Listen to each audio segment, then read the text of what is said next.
Will gold shoot the moon before silver?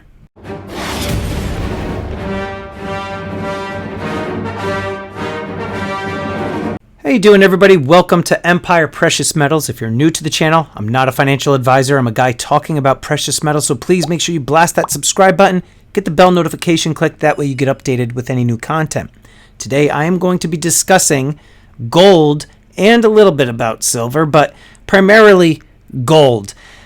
A lot of people within the last few weeks have been getting very discouraged with everything that's happening with the spot price. Okay, we're seeing silver and gold dropping, and at the time of the recording of this video, we're looking at a spot price of around $1,750 for gold and around $23 and change for silver. Now, a lot of people in the stacking community, they love silver because, number one, it's a cost-effective metal to stack. It's easy to acquire. And people, they think that silver has a lot more growth potential, a lot more opportunity to shoot the moon before gold does. Now, I'm a big believer and holder of gold. I love gold. I buy it whenever I can. You have seen my videos that I've shown my gold stack. And there's a couple reasons why I do buy gold more than I buy silver. Primarily, I like the metal more. I just like the way it looks better. I know that's a very, kind of cosmetic, superficial reason to buy gold over silver, but it also comes down to stacking density, and this was something that Yankee Stacking has talked about for a very long time, is to stack a dense stack, right? You can pack a lot more wealth into a 1 ounce gold coin than you can into 70, 80, even upwards of like 125 silver coins, which we saw not too long ago. But when it comes to gold, I have done plenty of interviews with experts that talk about their price predictions. I've had some individuals calling for, $2,500 gold by the end of this year. And here we are, September 27th, 2021. We're getting close to the end of the year. So we're getting close. And then I've also seen videos on YouTube where they are going to hit $5,000 an ounce, right? Their predictions have even gone upwards of $10,000 an ounce. Personally, I think those figures are a little bit loony. Can it happen? I mean, I guess, anything is possible for the most part, right? But it can happen, sure. But I really don't see that happening. But I do have an expert who is going to be hopping on in just a moment talking about why they see $3,000 gold. And I actually don't think that that's too far out of the realm of possibility. Now, right now, again, we're at $1,750 gold, so it's going to take a little bit of time to get there, but we have seen what precious metals can do, right? Just as fast as they can drop, the prices can shoot up. So a $3,000 prediction is actually not too far off base, in my opinion, and I want to just jump right into this interview so that way you could see what the experts say about this gold prediction. I am really excited to have with me David Garofalo, Chairman and CEO of Gold Royalty. David, how are you? I'm well. Thanks for having me on. I appreciate it. I have a bunch of questions as it relates to gold. As you can see, I have some gold.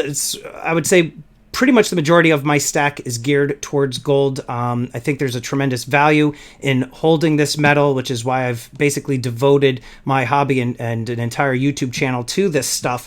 And there's been so much that's been going on with the precious metals markets. And, somebody like yourself who's an insider and has many years of experience, I think it was, just a perfect opportunity to get you on here. So I've got a bunch of questions for you, and I hope you're ready for them. For sure. All right. So one question I did have is with regards to the current administration. Biden's administration's basically just running the printing presses all day long. I think right now we're in the works of getting this, $3 or $3.5 trillion, spending bill passed. Are you concerned about this crisis right now? Well, it is what it is. It's a competitive debasement of paper currencies, fiat currencies going on globally. And it defies partisanship. It actually goes back to the previous credit crisis. So it's been through several administrations where we've seen massive amounts of stimulus introduced into the economy. It never really stopped after the last credit crisis over 10 years ago, with interest rates staying lower for longer, with money supply increasing exponentially, and then other central banks globally, they're competing with the Federal Reserve to debase their currencies. And with all of the fiscal stimulus that's been introduced into the market, with significant amounts of sovereign debt being issued across the world, the only way for these governments to fiscally responsibly pay back the debt is to debase the debt and debase the underlying currency in order to affect that debasement debt. So let me ask you, because you're talking about the world currencies and the different countries and what have you. A lot of people within the precious metals industry, they talk about different governments basically just stockpiling gold, and I'm just curious as to what the role of gold is in today's world governments and central banks, for that matter.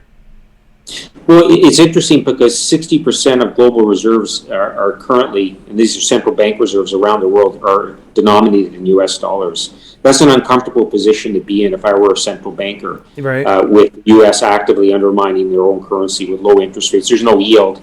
And so there's no opportunity cost of owning gold. So we've actually seen, particularly in the developing world that actually export a lot of things into the U.S., they're rapidly diversifying their central bank reserves into gold. China is chief among them. China is still a huge exporter into the U.S., and they deal with an avalanche of export proceeds from the U.S. and other countries. China is, not many people realize this, is the biggest producer of gold in the world, but is also the biggest consumer of gold in the world. And none of their gold leaves their shores that they produce. And in fact, they produce over and above, or they consume, over and above what they produce. What that tells you is that the central banks and individuals that have the wealth to do so are rapidly diversifying into gold because it's the ultimate currency. It's the one currency that can't be printed.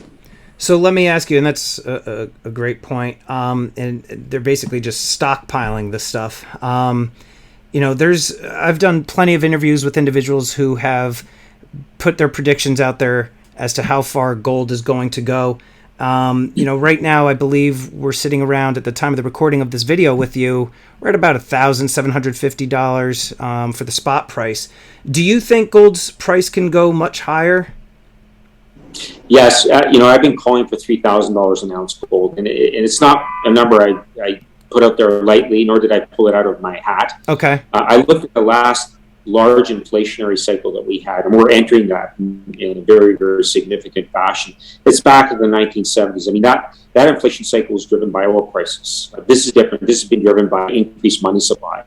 But that being said, gold back then achieved an all-time high at the time in 1981 of $850 an ounce. If you inflation adjust that to $2021, that's right, $3,000 an ounce. There's no reason with this monetarily driven inflation cycle that we're experiencing now, right, that gold shouldn't achieve at least that high that we saw back in 1981 in real terms. When I mean, I know you don't have a crystal ball, right? But I'm just curious in terms of like timing, what do you think would be like a reasonable time frame to actually hit that number? Imminently. Okay.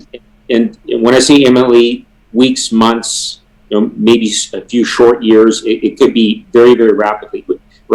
What I would say is when commodity prices react to the upside, they rarely react in a gradual way. Right. You're going to see a spike in the gold price when, and it's not obvious to me what the catalyst is, but when there is basically a run on the bank, as it were, and a run on the Federal Reserve, and a concern that the U.S. dollar has been debased so much it's lost all its purchasing power. A Weimar Republic type of moment. That hasn't happened yet, but there will be a catalyst for that.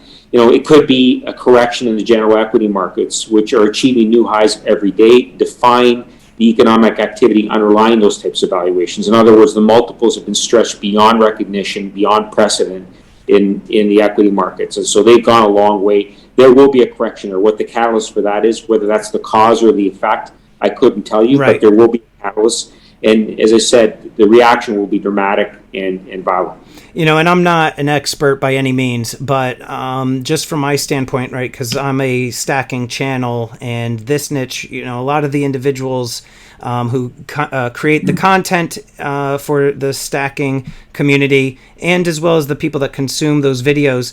I could say that when we do see a spike in spot price or what have you, you actually do see a frenzy just on the physical side of everything too. I mean, you definitely see the demand go higher. I do a lot of business with different coin shops around me, and I'll see a lot of people, I guess, the fear of missing out in some ways. But I would agree with you in that, you know, when you said imminently, like once there's something to trigger that spike, then all bets are off and you're going to see the prices soar. So I actually do agree with you. And I, you know, I've heard some people also say $5,000 gold, $10,000 gold. And I, you know, to be honest with you, I think those kind of, those predictions are a bit ridiculous. But when you say, you know, somewhere around, you know, 3,000, I think that's a lot more realistic for sure. And, you know, I wouldn't mind to see $3,000 gold, to be honest with you. I wouldn't like to be buying it at that price, but I certainly would be happy to sell at that price. Now, let me ask you something about gold royalty, okay? What are some new developments that are going on with some of the new acquisitions? Sure. I mean, actually, I probably should take it back a year when we were a small private company and we just written 17 royalties on gold mining Inc.'s development stage assets throughout the Americas, which collectively had about 32 million ounces of gold resource, a high quality portfolio of development stage assets in an industry that's starved of development stage assets, with reserves down 40% from their peak 7 years ago. So we saw a lot of opportunity for those assets to get re-rated within gold mining, and by extension, by writing royalties on them and creating a separate royalty vehicle in Gold Royalty Corp, and taking it to market, we saw potential for significant valuation for that. And in fact, you know, back in March, we did our IPO, we raised $90 million US, and we got a post-money valuation of $200 million US. Wow. But there's been a proliferation of these royalty companies come into the space the last couple of years, and what they lacked was scale and clarity of purpose and strategy. And so we've gone about actually acquiring some of these smaller companies, most recently Ely Gold. We closed that transaction in August. That actually doubled our size from a $200 million market cap to $400 million. Congratulations. Thank you. And then within 2 weeks of closing that deal, we announced a three-way merger with Abitibi Royalties and Golden Valley Mining and Royalties, which again would double our size one more time from $400 to $800 million. And that deal is expected to close in November. Oh, wow. What those deals have done collectively is taken us from a royalty company with 17 royalties to almost 200 royalties. So that's over the course of just how long now? 6 months. That's huge growth. Yeah, it's huge growth. So we've gone from $200 million market cap to $400 million market cap to $800 million after we closed the most recent transaction. And from 17 royalties to 110 royalties to now 191 royalties, 6 of which are cash flowing currently, 7 of which are in construction. And then we have a broad spectrum of royalties from early stage exploration right through to feasibility, which will basically give us growth in our cash flow for the foreseeable future, for many, many, many years. And in fact, over the next 3 to 5 years, we expect our cash flows to increase 5-fold from what's already in development within our pipeline. So it's an enviable track record in terms of successfully closing deals, but also an enviable upwards trajectory in our cash flow in the next 3 to 5 years. Man, you guys are on fire. That's like that really is explosive growth. I mean, like I said, I've done a lot of these interviews with, with other experts and CEOs in the space, and yours is actually a really, really tremendous story. And you said, after this deal, which is set to close in November, you said that it's looking like your trajectory is to have your company grow 5-fold. That's right, in terms of free cash flow from the businesses that we've acquired and from our existing business. So it really is quite attractive. And also, it really puts us in a very strong position to introduce an inaugural dividend. We're going to be talking about that with our board over the course of the next several months as we integrate these recent acquisitions. Given our cash flow profile, cash flow growth, we're in a great position to share this annuity that we've created from these mines with our shareholders. So let me ask you, just in like terms of size and whatnot, who would you compare Gold Royalty to? Like what other companies out there? Yeah, there's a broad array of these companies in the sub $1 billion category, and Mavericks we would actually exceed in size slightly as a result of this acquisition. And they were in that kind of tier 3 of royalty companies. They were the biggest until we came into the scene over the last 6 months.